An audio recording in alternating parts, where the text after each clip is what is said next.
the residents in certain parts of Cape South constituency.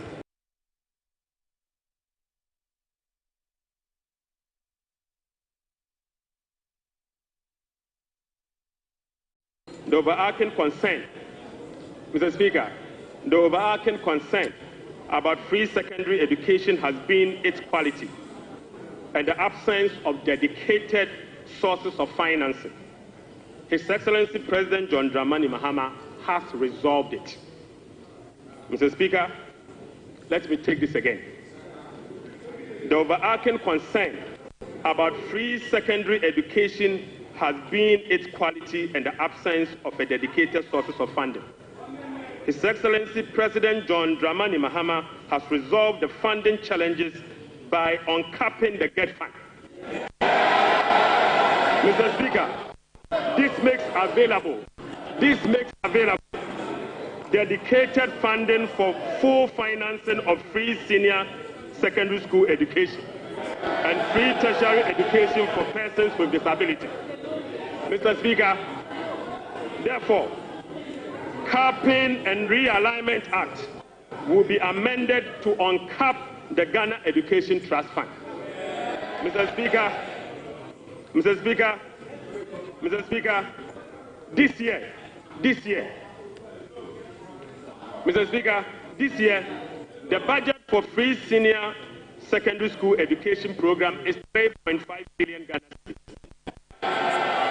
By uncapping the GET fund, we will be making available an additional 4.1 billion Ghana cedis, specifically for financing free secondary education program and other related expenditures. Mr. Speaker, aside the uncapping of GET fund, we have also absorbed a debt service made up of interest and principal from the Dache bond.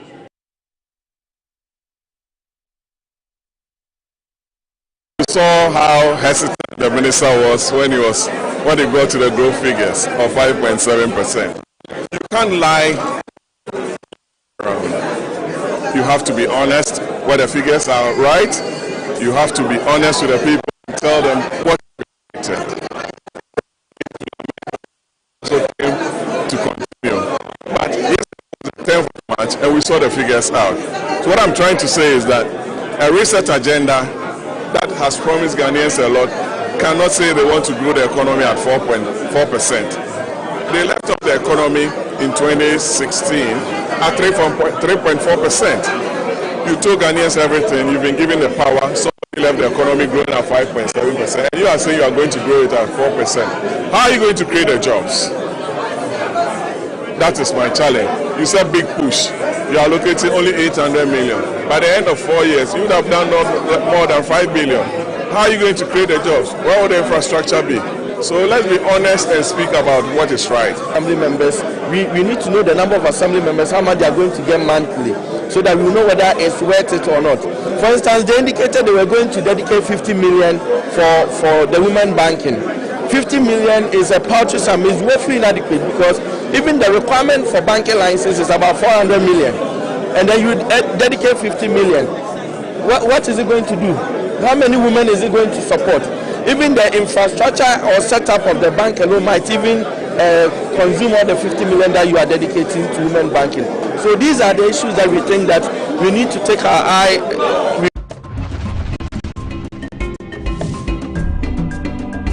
Back to the morning show. My name is Kwame Usula. So today is Thursday, and as expected of us, we're here to discuss the relevant matters on the morning show. This morning, I've been joined in the studios by, quick commercial break.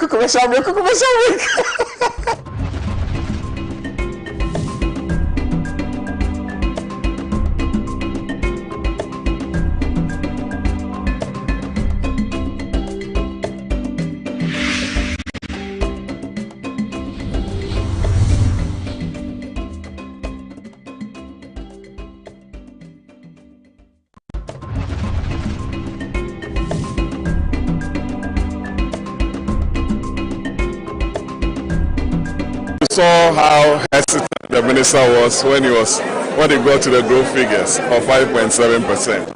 You can't lie. You have to be honest where the figures are right. You have to be honest with the people and tell them what you expected. So to continue. But yesterday was the 10th of March and we saw the figures out. So what I'm trying to say is that a reset agenda that has promised Ghanaians a lot cannot say they want to grow the economy at 4.4%. They left off the economy in 2016 at 3.4%. You told Ghanaians everything, you've been given the power, somebody left the economy growing at 5.7%, and you are saying you are going to grow it at 4%. How are you going to create the jobs? That is my challenge. You said big push. You are allocating only 800 million. By the end of 4 years, you would have done more than 5 billion. How are you going to create the jobs? Where will the infrastructure be? So let's be honest and speak about what is right. Assembly members, we need to know the number of assembly members, how much they are going to get monthly, so that we know whether it's worth it or not. For instance, they indicated they were going to dedicate 50 million for the women banking. 50 million is a paltry sum, is woefully inadequate, because even the requirement for banking license is about 400 million. And then you dedicate 50 million. What is it going to do? How many women is it going to support? Even the infrastructure or setup of the bank alone might even consume all the 50 million that you are dedicating to women banking. So these are the issues that we think that we need to take our eye, we need to focus on, and then see how best the government is going to implement these policies so that Ghanaians will get the benefits. It is good that they've removed the e-levy and the betting tax and so on. But then they indicated they were going to get funding by capping other funds, so that they raise about 3 billion to show up the deficit in the e-levy that they've removed. Now, their own statement has exonerated us, because the finance minister made an emphatic statement that the economy is growing 5.7%. 2016, when they left over, it was growing 3.6%. So which one is better? Now, the most important thing is not the nominal.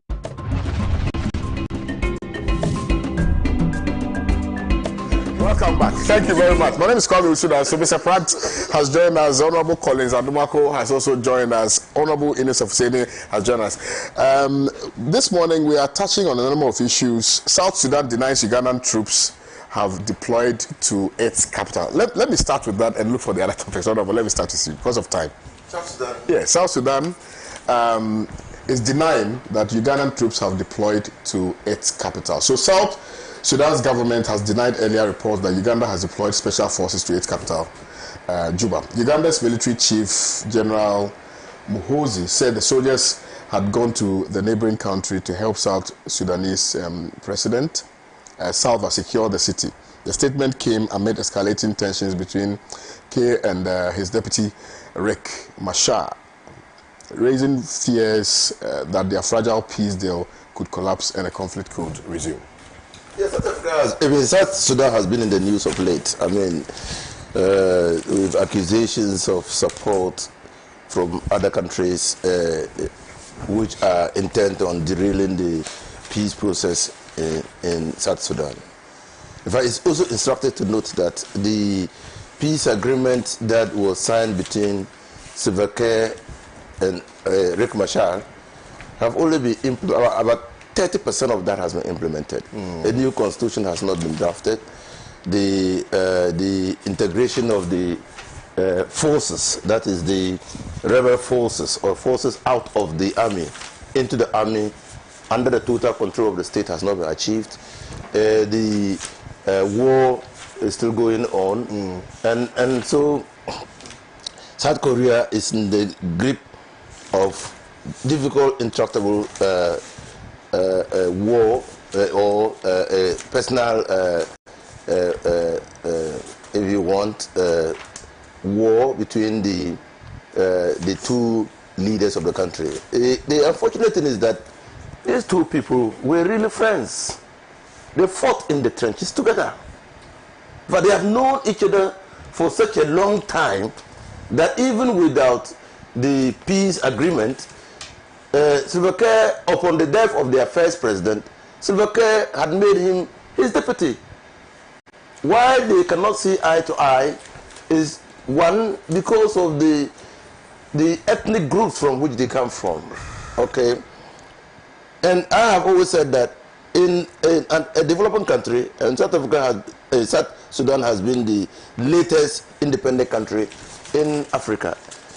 And a developing country like that, to try to harness the potential of all people and put the country first, put the interest of the country above their own parochial personal interests. But what is playing out in South Sudan is that the parochial interests of these two people appear to be playing out to the detriment of the state. I mean, the country is fantastically rich, fabulously rich, and people want to control the riches, the wealth of the nation, and they cannot see the larger interests of the. I mean, it's unfortunate. It's really unfortunate. The country is backward.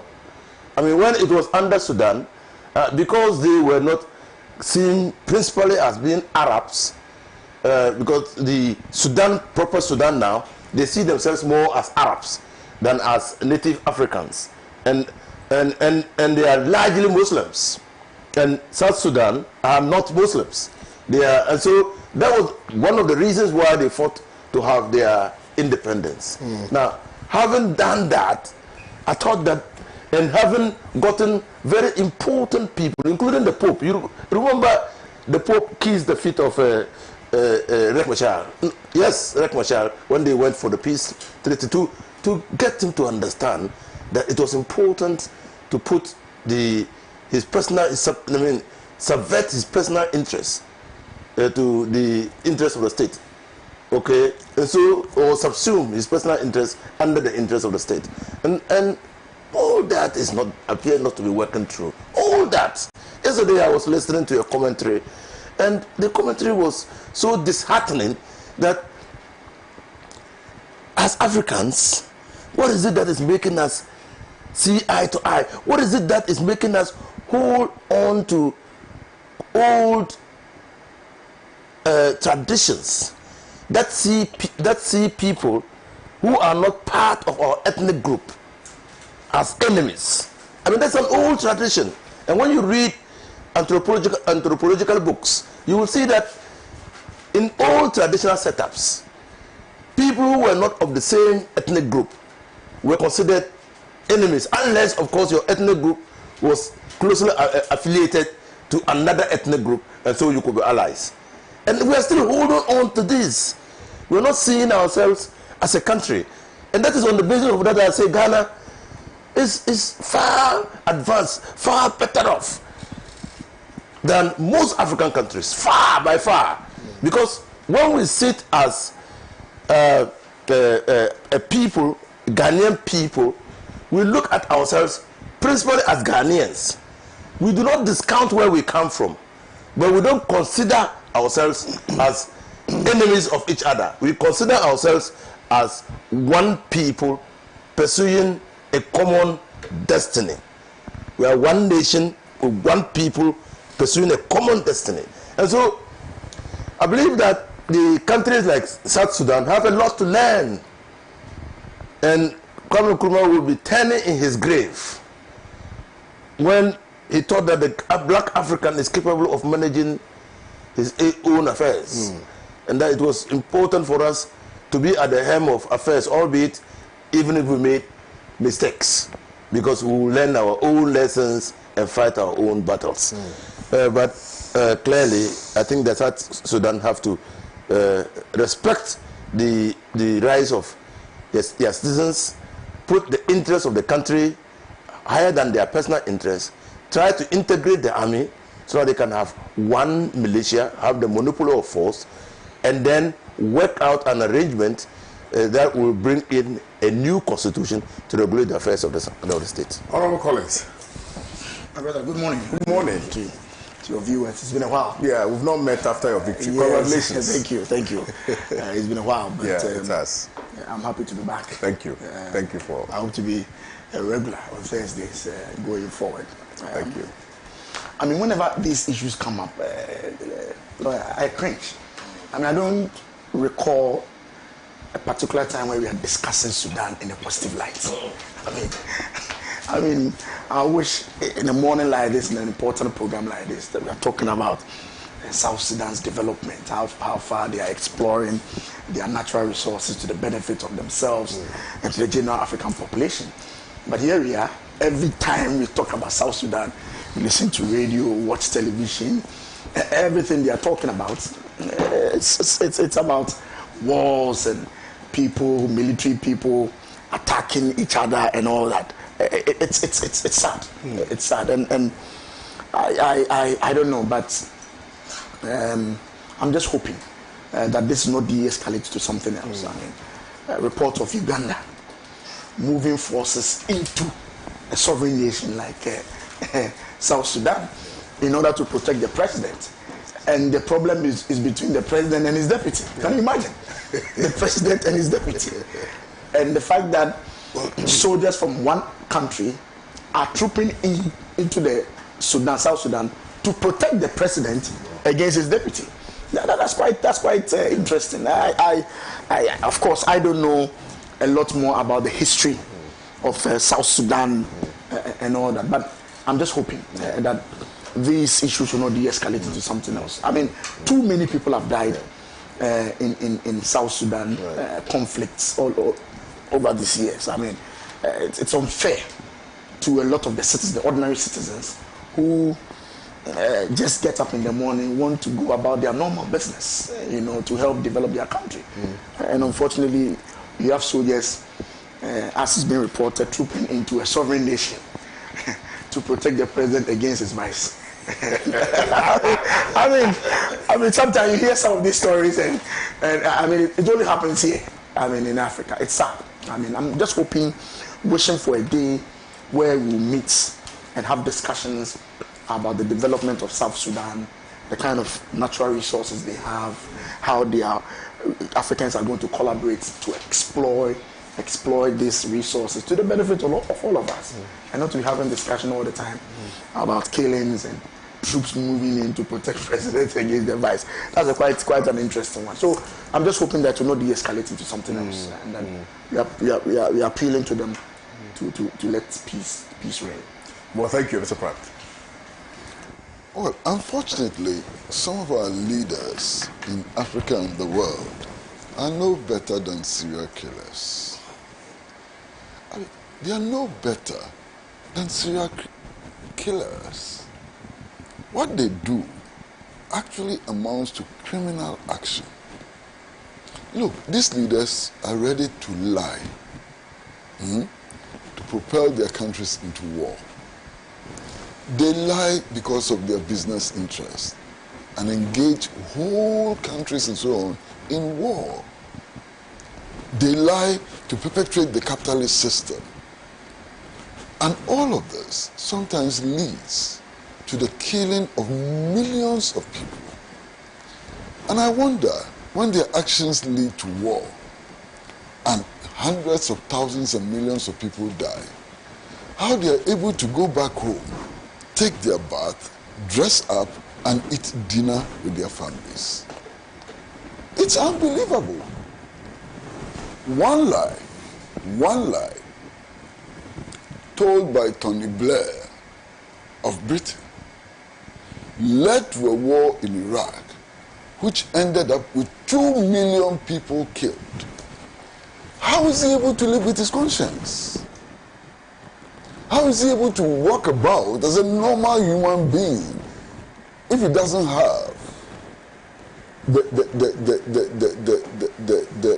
the brain of a serial killer?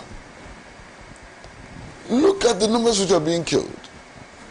For South Sudan to gain its independence, it went into a protracted decades war with Sudan. Hundreds of thousands of people lost their lives. They now gain independence, become the Republic of South Sudan, and the war continues. The war is not about who controls the resources, I mean, whether the people of Sudan control the resources of South Sudan. It is not about ideology. It is just about a struggle for power between the president and his vice. And people are getting killed all the time. Innocent people. I would have believed that leadership is about resolving the problems of the population, not killing them. Now look at what is happening in South Sudan. I mean, and then they line up, they go to Rome, and the Pope kisses their feet. And I wonder what that is about. You know, and the carnage continues, and people continue to die. Look, these leaders, if they continue on this reckless path, which is leading to mass death, leading to the kind of suffering that the peoples of the world are undergoing, then the people have a right to remove these useless leaders who offer nothing but blood and pain. What is happening in South Sudan? Can you explain it? Beyond a struggle for power, naked power between the president and his vice. And you see, sometimes they reduce it to ethnic conflict. That's the most nonsensical thing to happen. We are in Ghana. Ghana. You know that some people, when they go to vote in an election, are voting for people who speak the same language with them and so on. So the politicians at the top create the situation where Fanti is fighting against Ashanti, Ashanti is fighting against Ewe, and so on. But if you go to their cabinet meetings, all the ethnic groups are represented there and they are not fighting. Because there, they are collectively sharing the spoils of political struggle. Who should get what post, and what post brings, and so on. So there's no fight. It's a peaceful sharing of the booty. But then beyond their cabinet and so on, they encourage us to fight. And we continue to fight for this nonsense. The time has come where people's movements have to emerge throughout the world to oust these useless leaders with the mentality of serial killers. Too many people are dying.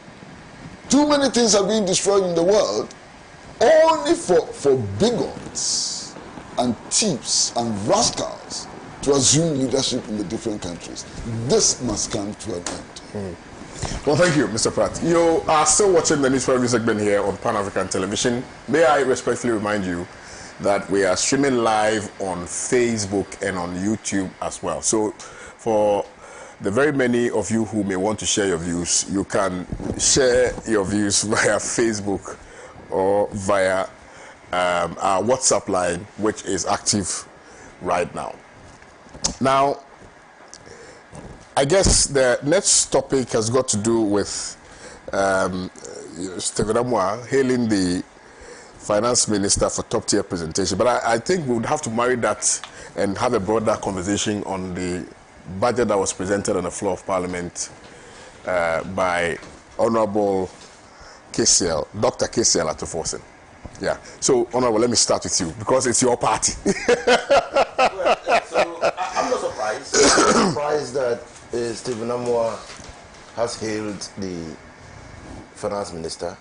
I'm also not surprised that Richard Ahilija has hailed the finance minister. Anyagba has hailed the finance minister. The reviews, the positive reviews that have come out of the presentation of the budget by the finance minister, KCL Atuforsen, is quite encouraging, and it's a breath of a refreshing, fresh air. Indeed, on 11th March signified a historic, a momentous day in the history of our country, and a marked departure from what we have always known. And listening to Atu, it was very easy to follow him. When you get the budget statement that he presented in Parliament, it's readable. And when you read it, it's relatable. And so, I mean, clearly, I'm not surprised at all that the budget has received a lot of positive reviews, and the confidence that has been reposed in Atu Folsom and the government ought to be applauded, and by the society, in the sense that the budget is a restoration of the hope for the people of this country.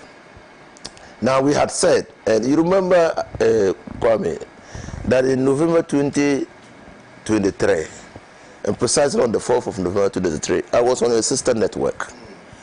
And that was, I think that was the day that the MPP was having their Congress, 4th November. And they asked me whether the NDC feared Dr. Mahmoud Bawumia. And I said our fear was not Dr. Mahmoud Bawumia. Our fear was the mess that we were going to inherit as a party. And since we were not in government, all we could do was to, to get an impression of the kind of mess that we were going to inherit, to see what was happening around us. Because, like the Gombes say, if you want to know the crop in season, you have to look at the droppings on the road. And so you could see everywhere recklessness, you could see wasteful expenditure, you could see indiscipline, financial indiscipline, and there were many. Corruption was at its highest, and flaunting of wealth was clearly unexplainable. And so you could see these things. So, and these things could only come through the public expenditure, use of public resources. And so we were clearly, aware, or we could anticipate that a future government of the NDC could be confronted with a huge budgetary problem. And we have been vindicated. And to the extent that I just want to draw your attention to parts of the budget. Now, when you look at what the previous MPP government left for the people of this country by way of handing over notes, you will see that the IPPs, government owes them about $1.73 billion. $1.73 billion. Now, people have already started complaining that our lives are not stable. But that government that just left a debt of $1.7 billion, $1.73 billion owed to the IPPs. ECG itself, a whopping 68 billion.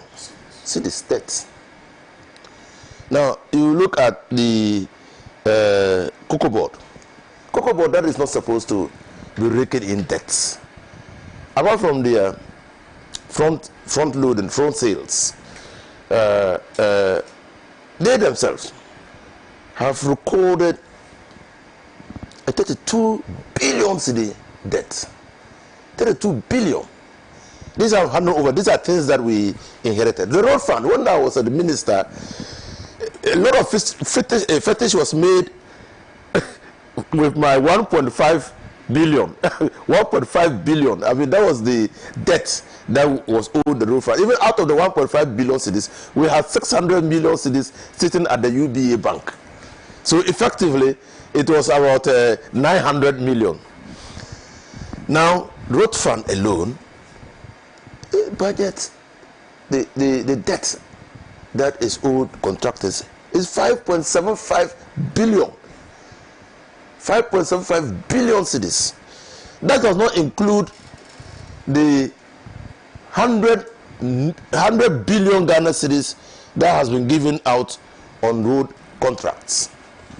Without commencement certificates, without authorization, without budgetary lines, and in breach of the Public Financial Management Act. That doesn't even include that.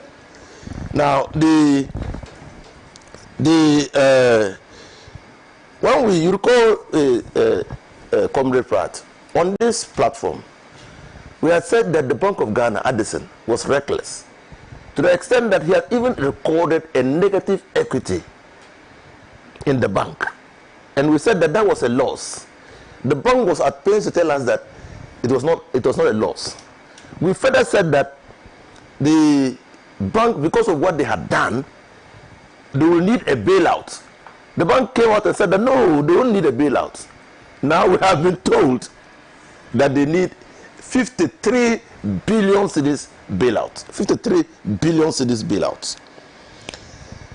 Now, you know, when the minister went to the Ministry of Finance, they reviewed the tax refund accounts. What shocked him was that it was being used as a slush fund. Yeah. You know, and without regard even to the laws of the country. A fund that had been set up to refund taxes to people who had overpaid, paid in advance, and all those. The money there was used in contravention of the tax, the tax refund account, the purpose for which the tax refund account was set up. Now, so our situation clearly is there. All the indicators that the MPP government in entering into negotiations with the IMF had been breached. All of them. So you wonder what the government was doing. And little wonder that Honorable Kofi Amabua had said that the reign of Nana Addo Dankwa Akufo-Addo is a timely reminder of how not to govern a country. Clearly, the budget speaks to that our country was not being governed properly. This should explain why His Excellency John Dramani Mahama called it a crime scene.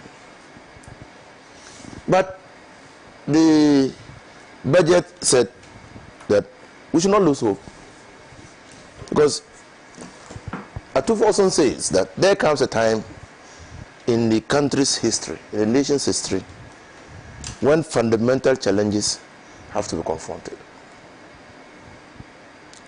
When difficult choices have to be made, and when a new course will have to be charted. The budget itself appreciates these challenges and is confronting the challenges. What gladdened my heart was that from day one, we had said that, and at a point, some MPP people agreed with us, that yes, a very laudable project or program like the free senior high school education, which was introduced by Nana Addo Dankwa Akufo-Addo, ought to have a dedicated source of funding, so that we can put quality and quantity, we can match quantity and quality, and ensure that the program and the students who go through the program are fit for promotion advancement in their lives. They can go further and become useful and responsible citizens of this country. But Nana Akufo-Addo answered us. He said the free senior high school program was a choice, and that he had chosen to bring about that policy, and he had also chosen to use our oil resources to fund the free senior high school education. That was his answer to us. Now, so when John Dramani Mahama said, I will review it, they thought review was cancellation. But review has now come not to be cancellation. Review is putting the free senior high school on a solid pedestal. Now, for the first time in the history of this country, we know where money for this year's free senior high school, which stands at 3.5 billion, is going to come from.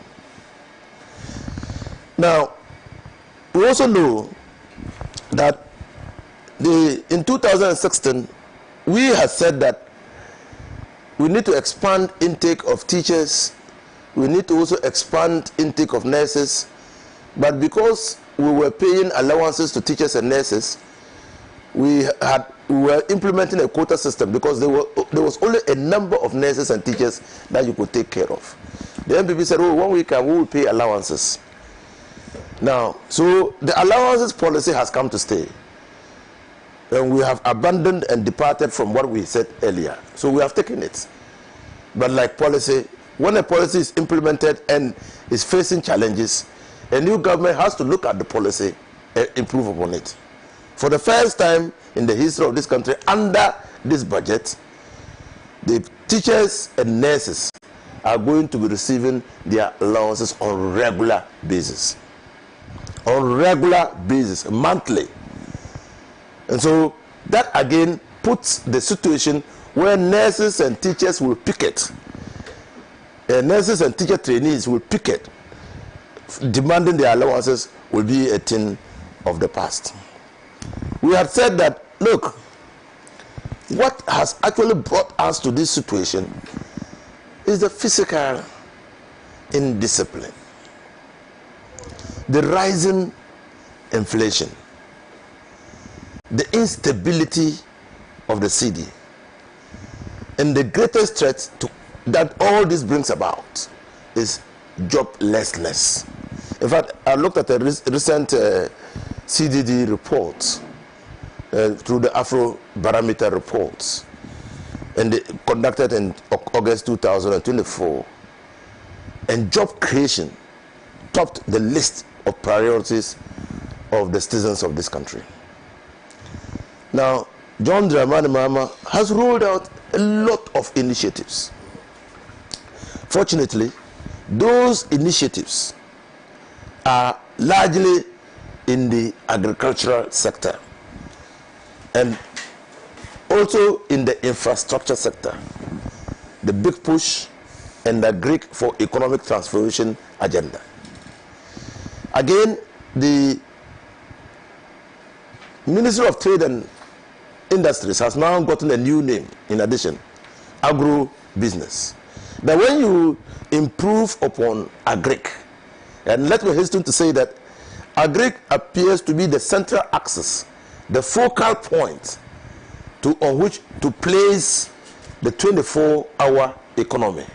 That when you give impetus, support, and facilitate the production of food, you not only have food sufficiency. When you reach the stage of food sovereignty, private enterprise will try to convert what becomes excesses into processed foods.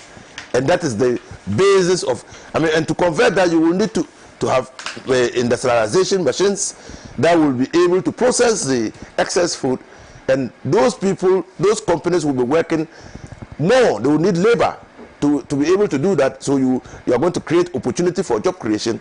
And then they might have to work extended hours. And those extended hours might be the 24-hour rotation of 8 hours each to get the processed food done. Now, we are also saying that the budget itself looks at so you have the investment side and you have the people who are greatly disadvantaged by reason of the circumstances of their place of origin, the circumstances of their parents, and the fact that they're old. They're just old, and so they can do no useful work now. So you see that the LEAP program has been enhanced. More are coming onto that program in recognition of the fact that there's a growing population of older people who will need to be supported. You guys should have considered my policy. You know my policy, I sent it to you. Yeah, I know your policy, but who says that we are not considering it? Yes, I know that. Yeah, but then you have school children. Wow, he's smiling.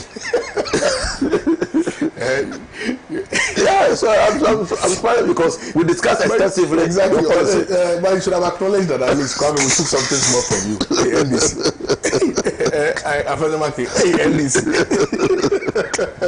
So let's go to poverty is making people not able to buy sanitary pads for their children. And the children, because of the fact that naturally they have to go through a cycle of menstruation, when that comes, because they don't want to be embarrassed, they skip school, and that affects the attendance of the girl child to school and the performance of the girl child in school. So as a social intervention policy,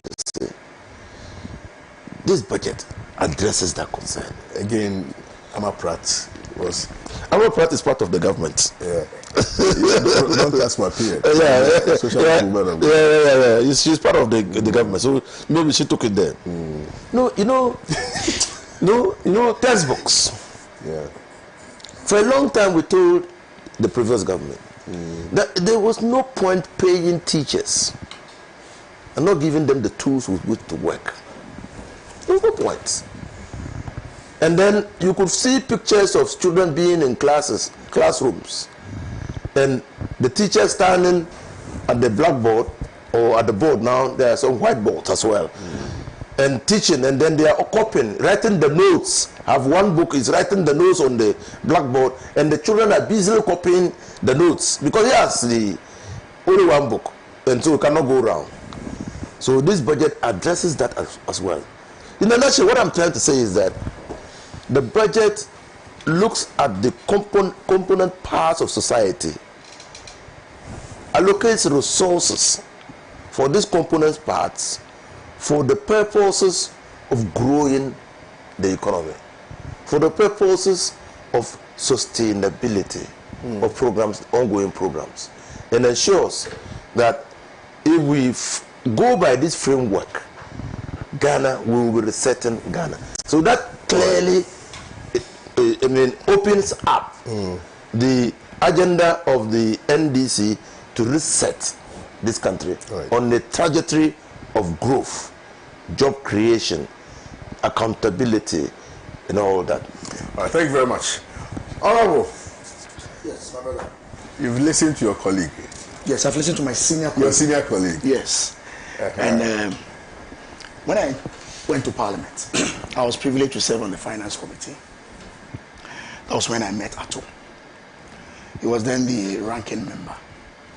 And then Adongo was his deputy. Now let me make some confession here.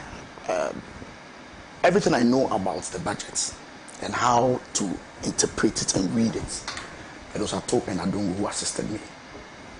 In fact, the first time I made my contributions on the budget on the floor, it was Adongo who guided me in the voter region when we were having the post-budget conference. When I was informed I was going to debate on Tuesday, he was the first person I approached. And then he guided me as to where he thinks I should focus my attention on, being my first time. I remember when we traveled to Washington on our first trip at Finance Committee for the annual World Bank and Spring meetings. I had a problem with my Visa card. And the hotel we were lodging in did not accept cash. It was Ato who paid for my hotel bill. So I have a great deal of respect for Ato. Indeed, if you listen to him and if you watch the atmosphere on the floor, he comes across as somebody who interacts very nicely with even members from the other side. So there was very less heckling. And you could see that everybody allowed him to, apart from the fact that he's one of us, he's somebody we respect in the house. I don't think anybody expected anything less in terms of the delivery from Ato, because we've listened to him over the years. But budget is a process. You know, what he read was normally the policy underpinnings of the budget. And then we get an opportunity to look at the figures and find out whether the figures support his policy underpinnings and whether whatever he says, he'll back it with some financial support to make it a reality. My senior brother began to give a history of how we left the government for the NDC. But of course, interestingly and conveniently, he mentioned just three areas. He talked about energy, cocoa board, and then he mentioned one other area, roads. But he also forgot, or maybe because of time, did not go to other areas. And Ato was very candid on the floor that he's inheriting an economy that is growing at 5.7% GDP. We took the economy from them in 2017 at 3.6%. But he is inheriting an economy that is growing at 5.7%. My senior brother then talks about a reset and hoping that they will build upon what we have given them. If it is wrong, they'll make it better.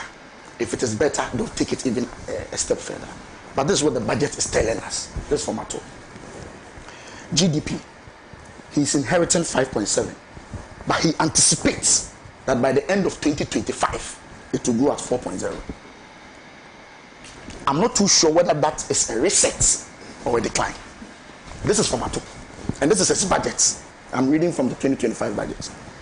Agriculture is growing now at 2.8. He wants to take it to 4.8. Fantastic. Industry, according to Ato's budget, is growing at 7.1%. Provisional figures for 2024.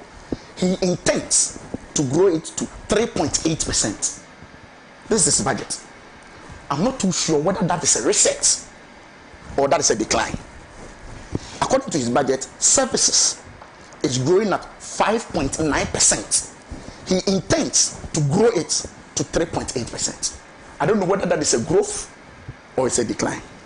So I'm saying that behind the beautiful rhetoric, the figures will tell us whether indeed he means what he says. My good senior brother talks about allocations, and that they were allocated to specific areas to boost the economy. In this budget, we are being told that 70 million cedis has been allocated to research at the presidency. What that research means, we don't know. 70 million has been allocated to research, but 51 million has been allocated to women's world banking. Between the two, we are not too sure which one is the priority and which one will help us boost the economy, as my senior brother is talking about. He talks about cutting down expenditure. This year, in this year's budget, expenditure, appropriations, in 2024, the total expenditure was 226 billion. The person was 226 billion. In 2025, they want to spend 268.7 billion.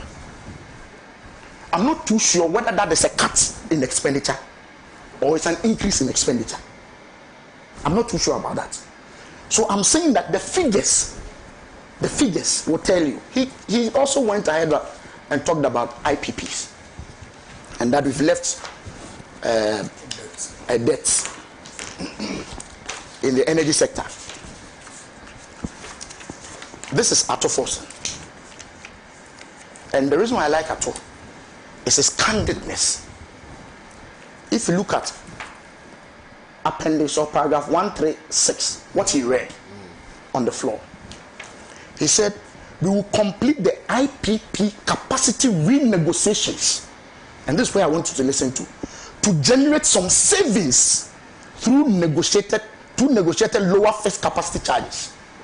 He is acknowledging that when they were going about the negotiations with the IPPs prior to 2017, and we've been complaining about the take or pay charges and the kind of negotiations they did. Anytime we complained, they said no, everything was done right. Today, he is here telling us that they are going back to renegotiate the IPPs in order to make some savings. So if you come here and you say the energy sector debt has gone up, IPP debt has gone up, who caused them? Who caused them? And today he's back to accept that what they did caused us some problems and that he is prepared to renegotiate in order to make some savings. So I'm saying that, and we'll be having an opportunity on the floor to interrogate the figures. But in all honesty, a lot of the things that he says, he talks about big push. He says a 10 billion big push. Do you know the allocation in the budget? 800 million for this year. Let's even extrapolate and says he did 1 million a year. In 4 years, he would have just given them $4 million. But he's talking about 10 billion. How realistic is that big push of 10 billion? When the money available to push that big push this year is 800 million. So the rhetoric may be nice out there, people will be excited, but the figures to back that rhetoric is not showing on in the budget. And that is my challenge. I'm just hoping if at compensation alone to the Office of Government Machinery has moved from 326 million in 2024 to 2.7 billion in 2025. This is a government with 60 ministers. Compensation, Office of Government Machinery, has moved from 326 million Ghana cedis to 2.7 billion according to the budget. So I'm saying that yes, it looked nice. He spoke beautifully. And my hope is that all that he's trying to do, he will achieve them. Because if he achieves them, it is the benefit of us. He also tells us here under the energy sector that we should be getting ready for the quarterly adjustment. And that even at the last end, there's going to be a major tariff adjustment. He also announces that the weighted average cost of gas is going to move from $7.80 to $8.45. He intends to reverse the discount that we gave to ceramic companies at $4.20. He intends to reverse that. So that's what I'm saying, that he spoke beautifully. He's my very good friend. But we'll interrogate the figures. And so far, the interrogation we are doing is not giving us that kind of comfort and that kind of hope that a lot of the things that he said will be able to get embedded. But you see, he's a politician. A lot of things they said during campaign, if you listen to him, I'm telling you, if you're an NDC person, you'll be excited. You'll be excited because you hear betting tax is taking off, e-levy has been taken off. You'll be excited about it. Emissions tax, of course, we know that emissions have never been charged anyway. But you'll be excited on the face of it that he's giving you some hope and some indication that something extraordinary is going to happen. But I'm saying that if you interrogate the figures, I'm afraid to say that it does not support a lot of the things that he intends to do. I don't see any cost-cutting measures because I've told you that the expenditure, the appropriation that he's brought to us is far, far higher than the expenditure that was incurred by His Excellency Nana Dankwa Akufo-Addo. So yes, I wish him well. We'll continue to support him. And he knows that I wish him well. He knows he's my friend. I wish him well. But I'm just praying, and this is not the end of the budget preparation. You know, once it's been laid, it will be referred to a committee, and the various committees will be sitting on. Maybe during the interrogation, we may have to reduce the research of 70 million to add it to the Women's World Bank. Of course, everybody knows how a bank is started. You need about 400 million Ghana cedis as capital. So 50 million obviously cannot be a bank. The best it can be is a savings and loans or a microfinance company. So if he comes on the floor and tells you that he has allocated 51 million Ghana cedis to set up a women's world banking, and it excites you when you are in the market and you listen to him, knowing very well that 50 million cannot set up a bank, that is where people will then begin to analyze the statement that you have made and come to the conclusion that, hey, let's relax, let's take our time and see how things unfold. I've seen some social media posts about how betting tax and all the other taxes have been removed, but 4 new taxes have been increased. This is something that has been put forward by the MPP. That is true. You want to explain that? Oh, I can if you want me to get that. He mentioned that he's proposing to increase the growth and sustainability levy from 1% of gross production to 3%. That's an increase. That's a new tax. Now, there was a sunset clause which said by 2025, this growth and sustainability levy should be taken off. He has extended that sunset clause to 2028. The special import levy, he has also extended the sunset clause, and he made it clear here that we will also propose to extend the sunset clause of the special import levy to 2028. Yes, so there are some new things that he has brought into the fray. But as I said, I wish him well. We'll be there to support him. I've told you that he's a very good friend of mine. But the figures I'm seeing do not support some of the big policy initiatives that they put forward. Mr. Pratt, please. You see, a lot of times when we come to discuss economics, there's a lot of pedestrian posturing. You know, economics is a science. And I think our approach to the discussion of economics should be scientific. Okay. So, for example, when we are talking about the gross domestic product, and we say that it will grow by a certain percentage, we need to ask the question, percentage of what? It's a key important question. Because if you just look at the percentages of growth or decline, you don't get the point. You see, 5% of 10 is what? 5% of 10 cannot be the equivalent of 5% of a million. I hope you understand what I'm saying. Yeah. So dwelling on the percentages themselves can be exceedingly misleading. So we need to do more in-depth analysis rather than quoting percentages at ourselves and so on. I think that's most important.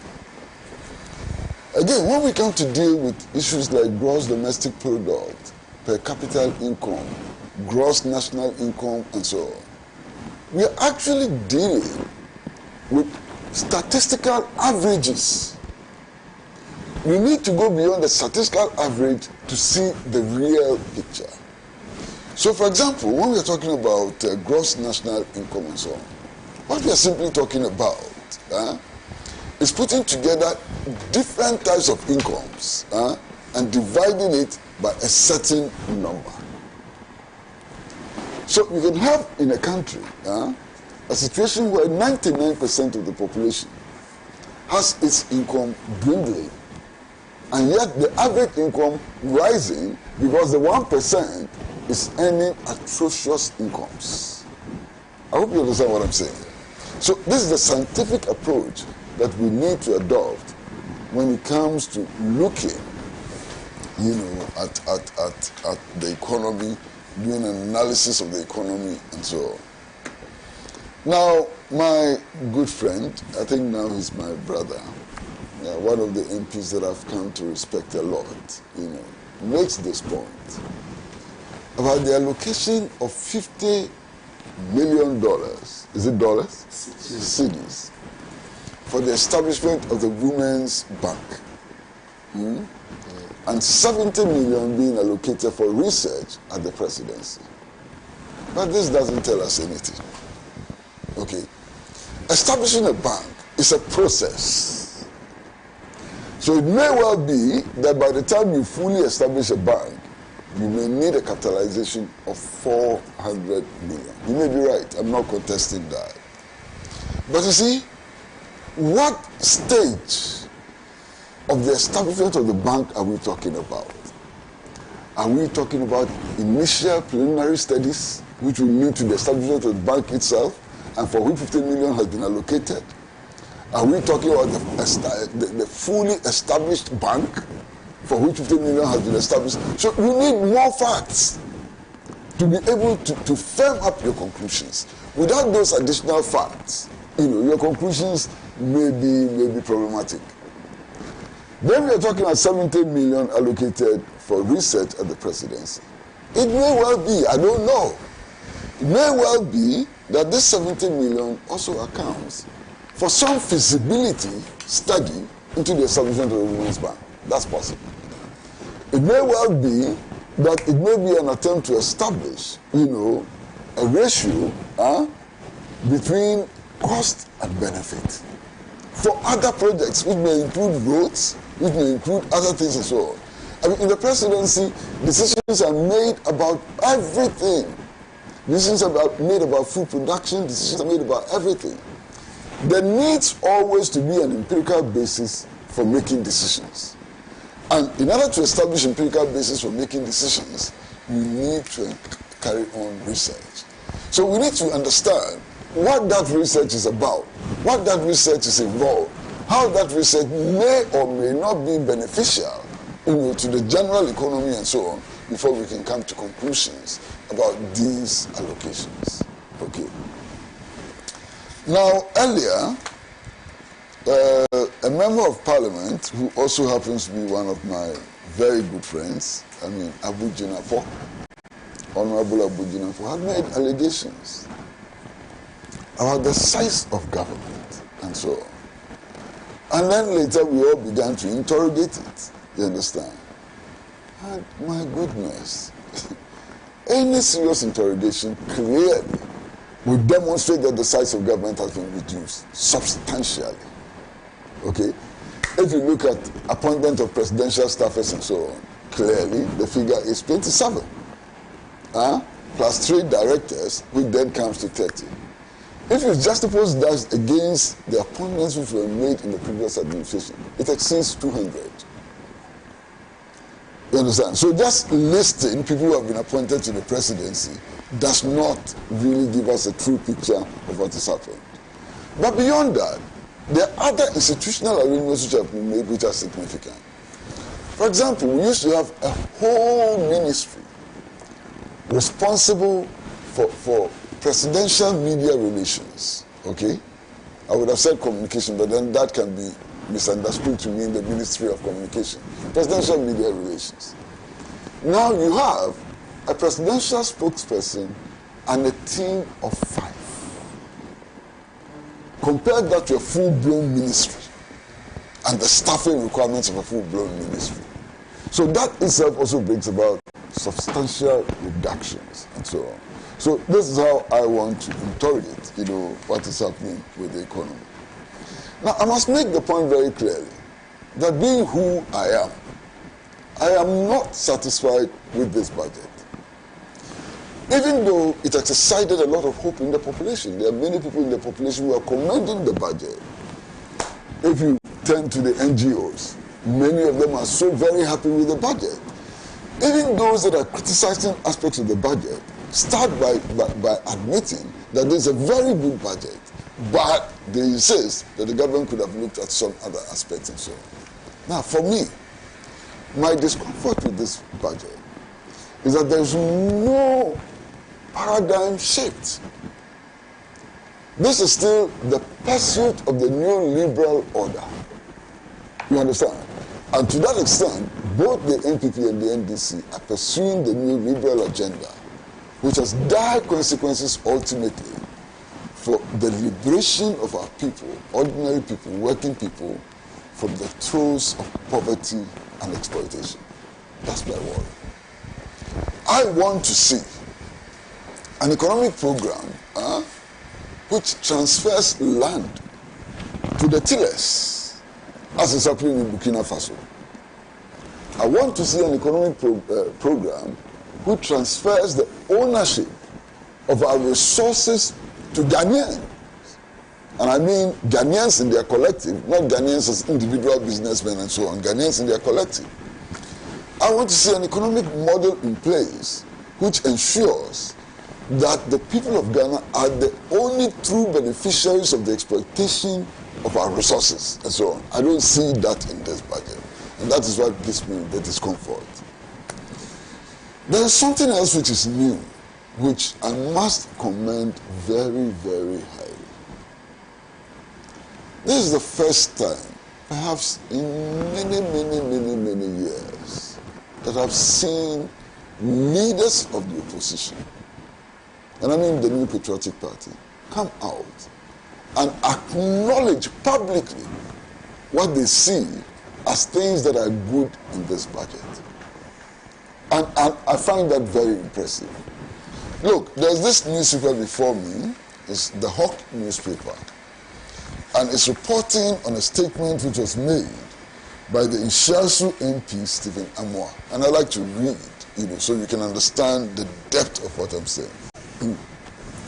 And the story is by Charles McCarthy from Accra.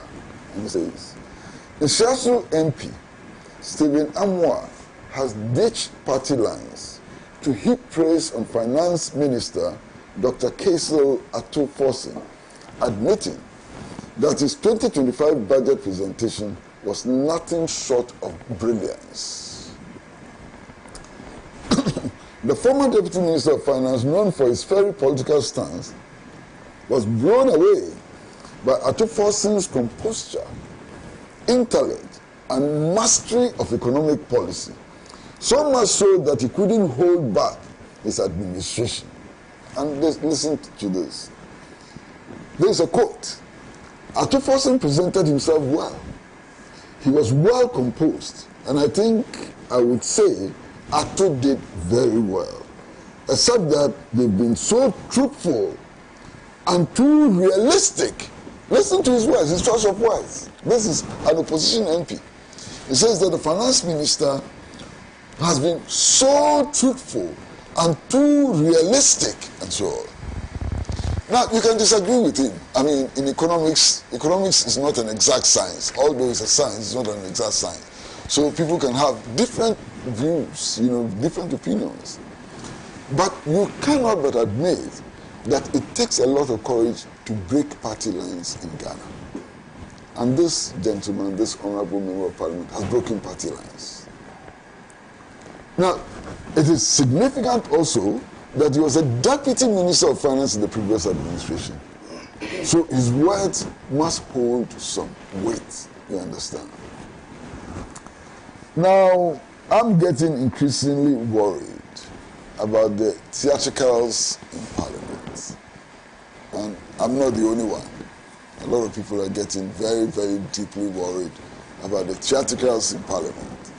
I mean, we have a parliamentary vetting process where a nominee is asked to dance a traditional dance, and it becomes an issue, and there are all kinds of things happening, and so on. And then budget is being presented, and for close to 20 minutes, there's a debate or discussion or uproar about processes and so on. We've been reading budgets in Parliament since 1992. Since 1992. For God's sake. How is the reading of budget different? How was this different from the other and so on? I don't understand. Maybe those who are steep in language, those who are steep in legality, in parliamentary process and so on, may have some hiccups. But we, the ordinary people on the street who are going to be affected by the budget, we don't care. What we want to know is how suffering is going to be alleviated.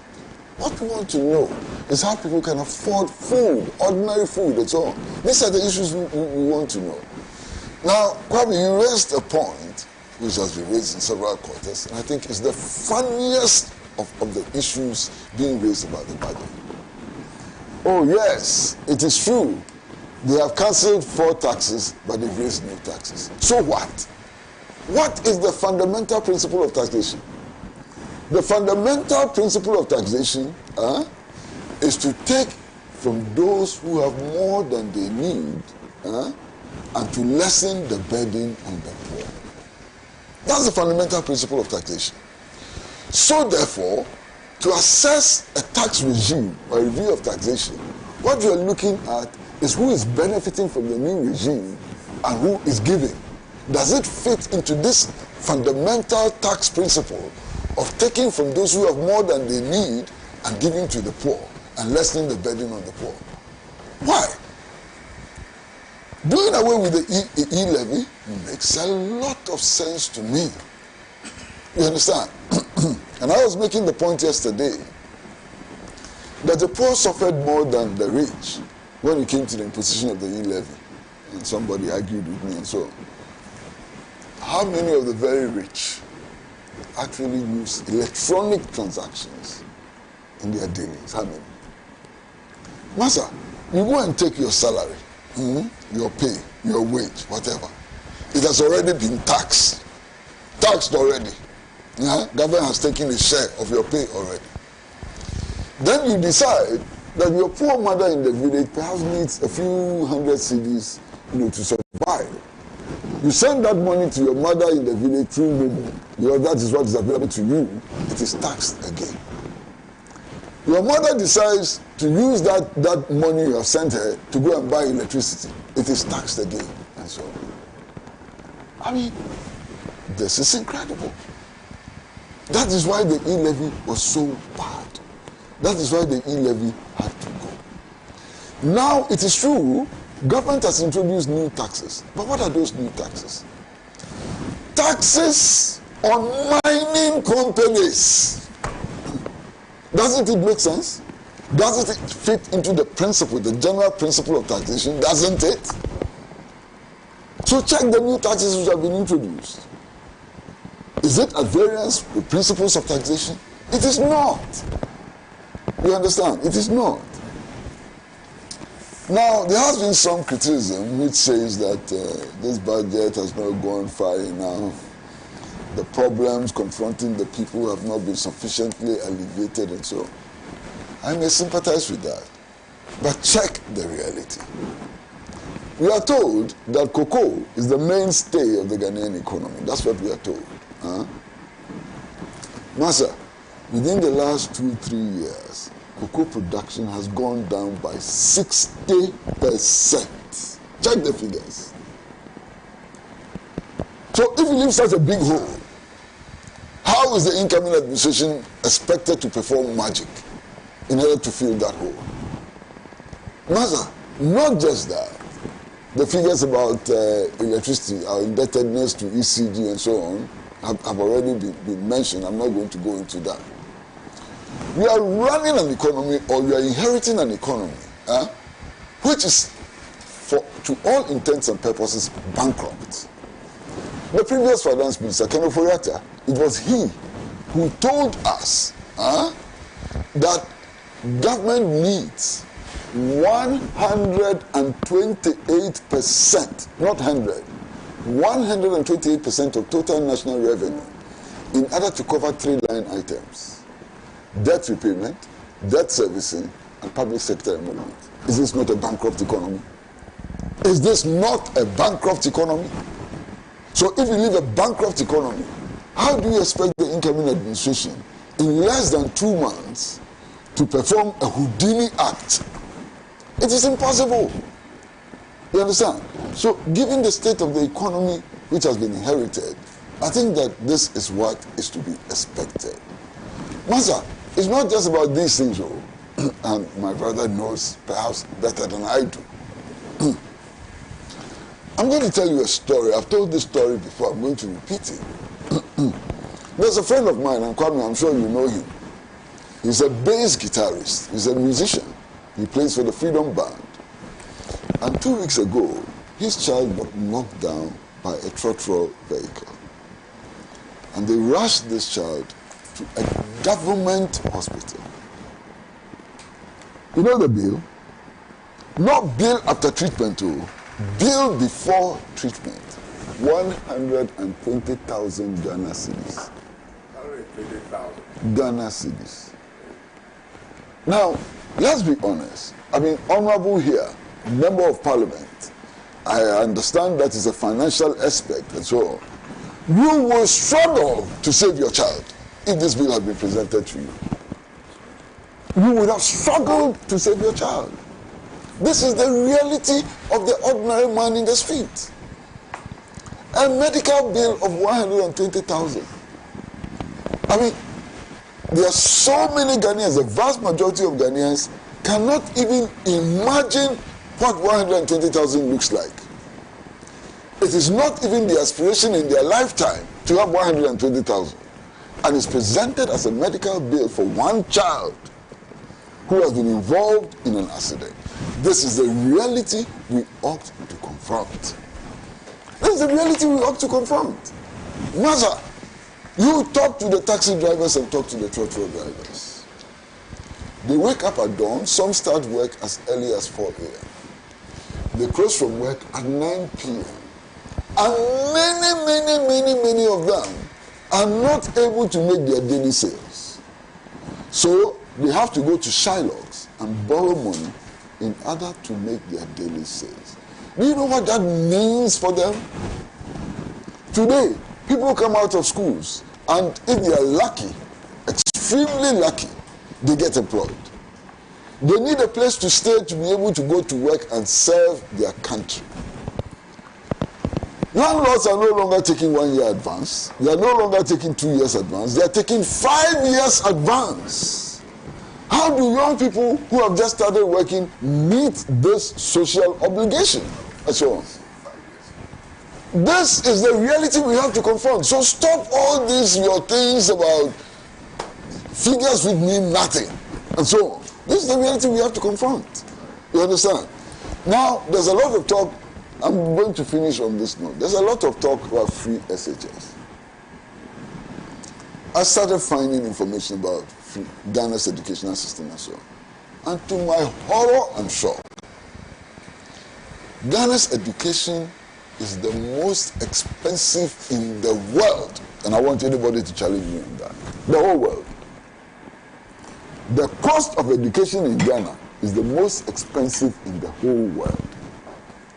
Now, if we're going to introduce free SHS or any palliative measures and so on, shouldn't we examine how come that Ghana's education is the most expensive in the world so that it will reduce public financial outlay towards education? Doesn't it make sense? Doesn't it make sense for us to review the entire education system as a means of reducing costs and making education more affordable, not just to parents, but also to government? The most expensive educational system in the world is Ghana. Unbelievable, but this is the truth. Right, so there's a message from Dr. Felix Larry Esilfi. He says, good morning to you, KOD, and greetings to Honorable Inusa Fuseni. The budget is commendable with strong public approval. However, the 1.5 billion allocation to agriculture is grossly inadequate, considering Ghana's 28% food inflation and rampant currency depreciation. The Malabo Declaration mandates African nations to allocate at least 10% of their budget to agriculture to ensure food security and economic resilience. Ghana must shift from an import-dependent economy to an export-driven one by prioritizing agricultural investment for sustainable growth. Tell Uncle Kwesi that this morning he's given a masterclass macroeconomics 704 lecture at the Pan-African University of Economics. Kudos to him. Dr. Felix Larry Esilfi sent in this one. All right. I've seen that both of you were taking notes. Your time. So let me. Yeah, you have to leave. He has to leave. Okay. Okay. He has to leave. Oh, no, that's unfortunate. I don't want you here. I think you should make a commitment to the viewers, not us. Yeah. That you'll be coming regularly. I've already made that commitment. The viewers. So the viewers can hold you. Yeah, so Honorable has said some things that clearly need some clarification. And because he says it may well be, because we don't have the figures yet. We don't have the fine details of the budget. So you are in a privileged position. So we will actually not argue with you on that. So I just want to draw your attention to something. When you say you are growing the economy to 4%, you are looking at where you left it. Your year on year was 5.7. End year 2020. So year on year, end year. But your last quarter was 3.6. Well, it's no. So if you are going to grow your economy, you are going to grow it from the 3.6. No. Your year on year is 5.7. No. Your last quarter is 3.6. So you can't take. So when they take all the first quarter, the second quarter, the third quarter, and average it. You are talking about averages now. Now, So the point of departure is 3.6. No, that's the point of departure. No. You understand? Yes. So that is it. So when you are growing it from where you left it. So we are saying that look, because of the point you left it, we are going to grow it to 4. So you say we should grow it from 5.7. You are discounting where you left it. That's what that means. The second thing is economics. The second thing is that you said your budget was 226. Correct. But that's not the out end. You mean allocation to No, that was when they in 2024 their budget was 226. Correct. Appropriations. Yes, but the out end was 278. You couldn't go about appropriation. Where do you record that high level of deficit? No. So again, that is why we are holding you accountable. We can't go about That's why we are holding you accountable. That's why your depreciation, your deficit increased. Why do you think you spent more than your budget, so your deficit increased? So go look at it. And so that is why Atufosi is telling you that we are going to save 10 billion because your out 10 was 2.78 I'll show you the appropriation for 2025. I agree. It's different. What you agree that you have spent? Yes. Which is different from what you have spent. I'm telling you the total expense. I'll tell you the total expense. So that is a thing. Go above appropriation. Oh, you always do. Always do above the appropriation. Always do. Then you break the law. You can't. Yeah, that's why we're holding you. You break the law. You break the law. So the last one I'm going to talk about is the sunset. And Uncle Kosi, you are right. So we are saying that the natural resources must belong to us. Many countries have done that, but short of getting there yet, we are saying that gold prices have increased so dramatically on the world market, and we were taking 1%. So we said no, we must also benefit from the increase from the world market. windfall tax. Yes. Windfall tax. The Australia calls it windfall tax. So we move it to 3%. And you are complaining about that. So the multinationals money. Money. We should implement e-levy so that multinationals can make more money. What is that argument about? So, but for extending sunset clauses, you started it. The airport levy. When Jerry impose the airport tax levy. What was your reaction? You came and extended it. You said, I will still need that money. So we extended it. So we are learning it from you. Just a quick one. I'm going to make a point about allocations. The allocations gives us an indication of the government's priority areas. Sure. So it's very important. Sure. Yeah. And so, you see, I have the budget here. Research department, goods and services, 50 million. Capex, the research department, their capex in terms of buying of cars and all that thing, 20 million. Total 70 million. Now, Kuti made a very interesting point about a team of 5 communication at the presidency. Yeah. Now, listen to their figures. Government communication, goods and services, 8,803,000. 8 million for 5 people. No, you are making a mistake. Oh, I'm questioning. No. You mentioned 5. No, but let me show you how we are making the mistake. Government communication is not necessarily by 5 people. Government communication may include the erection of billboards, may include campaigns. I'm not coming to the capex. Yeah, I'm coming to capex. So to say that government communication 5 people is misinformation. You made the point. No, it's not. Let me explain. Okay. This is goods and services. And the capex. Under capex. Government communication, 70 million. I'm talking about the priority areas. When you give 50 million to the women's banking, which was a flagship policy program for you. Yes, you are giving them 51 million, but you have given government communication. I'm coming. You've given government communication. Is that the total allocation required by the women's banking? You don't know. No. You don't know at what stage this 50 million will be expended. No. You don't know. It was an important policy initiative by this government. So 50 million to start. Do you know what is going to be? It cannot start a bank. That's the point I'm making. 50 million cannot start a bank. 50 million cannot start a bank. How about the new start? How about No, it cannot start a bank. It cannot start a bank because the Bank of Ghana Act is clear. You need 400 million as capital. But before you get to capital, you start the process. So this is just to do research. No, not research. Not research. Which facilities? What was it 400? Which infrastructure? Even it's not capitalization. I'm just talking about. That's not. I'm just talking about that's not capitalization. And it gives me an indication of the priority areas of the government. So looking at this, government machinery, OGM alone, government machinery, compensation here is 2.7 billion. But we're talking about lean government. But we are not, that's what we are saying. A lean government. You have the figures there. It is the budget.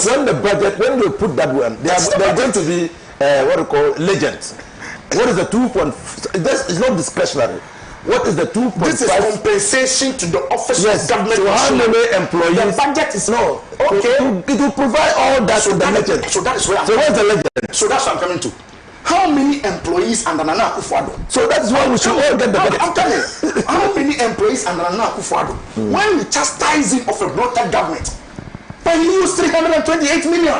You are using 2.7 billion. That's the point I'm making. And it's in your budget. As compensation. You are ignoring the question. When you started the contribution on the budget, said that the omnibus figures do not mean much. Yeah. And that the trick is in the detail. And that's a detail. No, this is not a detail. This is omnibus. This is not a detail. This is not a detail. The legend. This is I think yeah. These are the figures. These are the figures. We can close now. Yes, it's not time, but we can close now. For other things to also happen. So thank you. Honorable has to go somewhere. Yes. I'm told that they have a very fiery press conference this morning. So we are waiting with bated breath. And I agree with Enim, but that is the first budget. Looking at our state of the economy, because of all our projects, our programs are dependent on agric. That's why we have the agriculture for Dr. Silfi. Yes, Dr. Silfi. So I agree with him that we must work to improve and increase the budgetary allocation to agriculture. That's absolutely true. Yeah. I mean, I think the point that Dr. Silfi makes is absolutely true. Except that I look back and I look at a country like Burkina Faso, which has no project called Planting for Food and Jobs. Yeah. We had a project called Planting for Food and Jobs, and we allocated so much resources to it. I ended up going to Burkina Faso for tomatoes and cereals and so on. So it's not the sloganeering which is important. It's the actual work. And there's a lot to learn today from Burkina Faso. Well, thank you very much, Mr. Pratt. Thank you, Honorable Collins. Small boy danger. Thank you very much, Honorable. If you do not understand the nitty-gritty of economics and so on, you would always... All right, I'll see you guys soon. Have a nice day. Bye-bye. We are sharp. Very sharp.